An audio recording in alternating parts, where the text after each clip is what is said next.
You found the pendant of a necklace. Fancy. I will tell you the pendant story. Soon.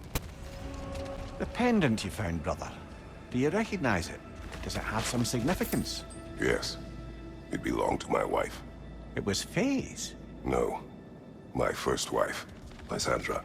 Ah, I see. You know, brother, you've told me a great deal about your daughter, Calliope, but her mother is a bit of a mystery. My thoughts on her are complicated. But she was a good woman, and I loved her more than she knew. She saw in me possibilities I could not at the time. In that way, she and Faye were much alike. Lysandra's pendant. I have more to say, but not now. Your first wife, Lysandra, you said she saw possibilities in you that you didn't. She suggested I did not have to be who I had chosen to be. That the carnage and suffering I inflicted on those my army conquered was a choice. That there was another way. I refused to see it then, thinking it was my duty to annihilate all that stood in the way of the Spartan Empire. I believed leaving foes alive simply invited potential uprisings later, that enemies could never be turned to friends.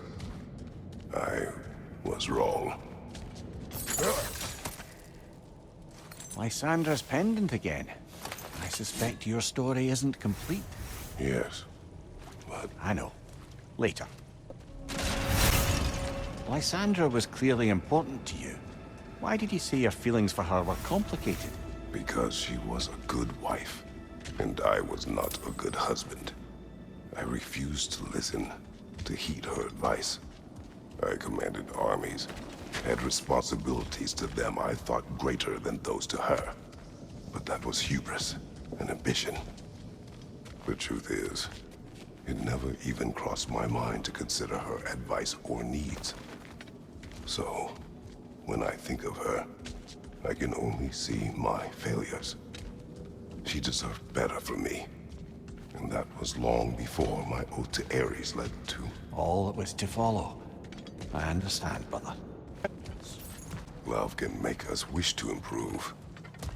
I was changed by what Faye saw in me. But losing her did not put an end to who I had become. Her inspiration remains. Aye. I suppose being the person they turned us into is a way to keep them with us. Honor the impact they had on us. I made some remark, and I learned how it felt to make her laugh. And suddenly I felt more at ease. Unfeared so. A calm within each other's storms, I suppose. Faye had a way of describing that. Peace dwells among us. Lovely, brother. That's exactly right.